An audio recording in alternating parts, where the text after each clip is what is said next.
Итак, добрый день, уважаемые зрители. С вами доктор Константин. Сегодня очень сильный кашель, либо проявление приступов сильного кашля, либо что делать, когда сильный кашель. Прежде всего, нужно вообще-то знать, откуда появляется у вас начало сильного кашля. Откуда этот приступ происходит.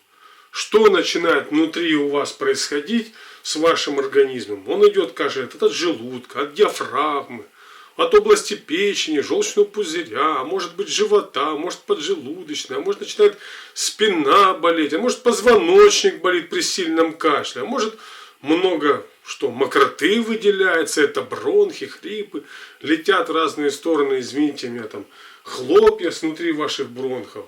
Потому помните, есть такой осмотр и опрос человека в восточной медицине, и вы всегда должны себя опросить, если нет какого-то лекаря рядом, хоть какого-то, еще раз говорю, вы себя научитесь опрашивать. А откуда у меня начинается сильный кашель?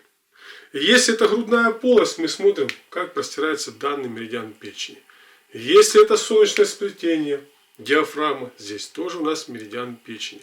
Мы смотрим, что меридиан печени очень сильно владеет и желудочно-кишечным трактом, если кашляет, рефлюкс, да. И болезни что? Бронхологической системы. Пожалуйста, бронхологическое дерево контролируется. И болезнями легких, и болезни ОРВИ, извините, грипп, туберкулез легких, и не только аллергические заболевания, как хотите, там проявление это называют. За это все очень много ведает меридиан печени. Единственное, но вы должны знать, что порождает сильный кашель.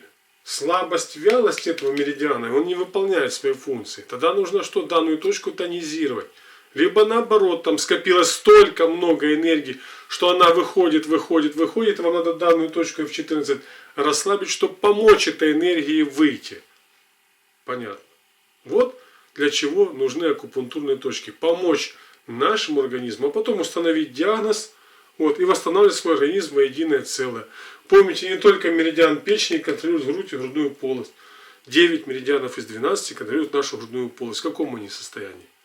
Вы должны провести диагностику 12 меридианов, дать точный ответ, и эти меридианы при всех воспалительных процессах расслаблять, а при слабости, вялости тонизировать, привести в норму и содержать как можно длительно в норму. Тогда сильный кашель может вас и потревожить, но на очень короткое время вы будете знать, что сразу же себе делать.